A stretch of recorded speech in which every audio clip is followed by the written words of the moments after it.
अस्सलाम वालेकुम दोस्तों आप लोगों ने टाइटल और थंबनेल देखकर समझ ही गए होंगे कि मैं किस बारे में बात करने वाला हूं। दोस्तों, अगर आप कबूतर पालते हैं तो ये वीडियो आपके लिए बहुत ही इम्पोर्टेंट हो सकती है, क्योंकि हर कबूतर पालने वालों के माइंड में ये चलता रहता है कि क्या कबूतरों के ज़रिए से कोई बीमारी हमें फैल सकती है, मुझे कोई प्रॉब्लम हो सकती है। क्योंकि सोशल मीडिया में बहुत सारा वीडियो चल रहा है।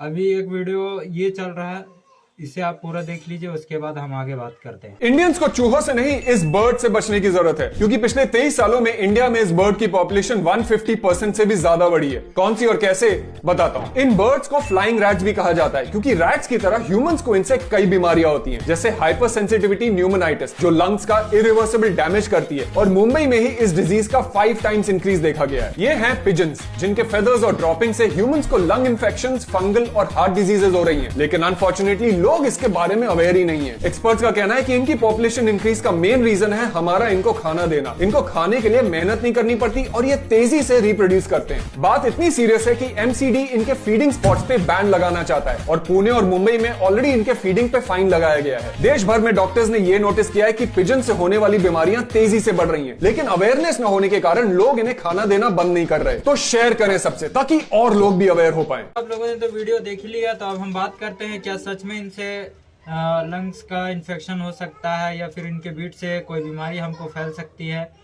सबसे पहली बात तो कि हम कबूतरों की इतिहास अगर देखते हैं तो ये कबूतर आज से नहीं बल्कि दादा आदम के ज़माने से इस धरती पर है, ठीक है। और अगर इनकी पॉपुलेशन बढ़ने के मेन कारण अगर देखा जाए मेरा भाई, तो दाना डालना नहीं है इनका मेन कारण, है इनको ना खाना।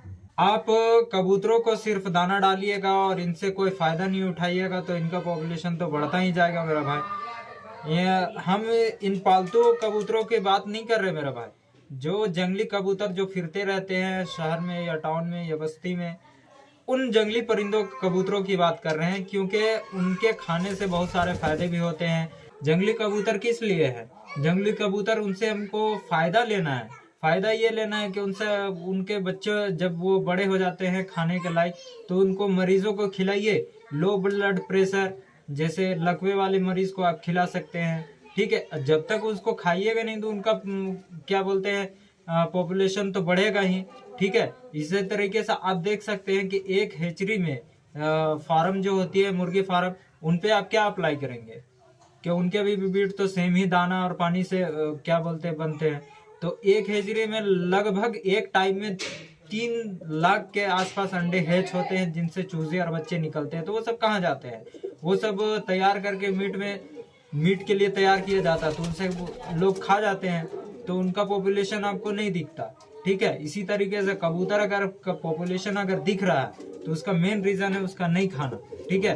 तो वो सिर्फ खाने के लिए बना है जंगली कबूतर मेरा भाई, उसको आप खाइए, जब वो खाने के लायक हो जाए तो उसको खाइए, उनसे फायदा उठाइए। क्योंकि लकवे वाले मरीज को आप कबूतर अगर महीने का 2-3 खिला देते हैं तो वो लकवे से रिकवरी होने में बहुत ही फायदा करता है मेरे भाई। और लो ब्लड प्रेशर में बहुत ही ज्यादा फायदेमंद है ये कबूतर, जंगली कबूतर, ठीक है। ये बात इनके बीट से होने वाली बीमारी, तो ये लोग ये कहते हैं कि इनके बीट जब ये बीट करते हैं तो जब वो बीट सूख जाती है तो उससे जो डस्ट उड़ते हैं, जब वो डस्ट के फॉर्म में बन के हवा में उड़ते हैं और वो जब हम सांस लेते हैं वो लंग्स में चल जाके वो जमा हो जाते हैं। ऐसे कहने से नहीं होगा मेरा भाई, क्योंकि जब ऐसे तो जब हम देखेंगे कि जब हम सड़क पे भी चलते हैं तो उसमें न जाने कितने तरह के ये डस्ट में मिले होते, वो भी तो हमारे लंग्स में जाते हैं, तो उससे भी तो प्रॉब्लम हो सकती है, ठीक है। हाँ, 2-3 चीज़ों का ख्याल हम कबूतर पालने वालों का हमेशा ये करना चाहिए कि अपने दड़बे को, अपने लोफ्ट को हमेशा साफ सफाई रखनी चाहिए। दूसरी बात ये कि जब भी आप दड़बे की सफाई कर रहे हैं तो हमेशा आप चेहरे में मास्क लगा कर रखें और अपने ज़्यादा से ज़्यादा कबूतरों का हाइजीन रखने की कोशिश करें। बाकी बात और इन सब से कुछ होने वाला नहीं है मेरा भाई, ठीक है।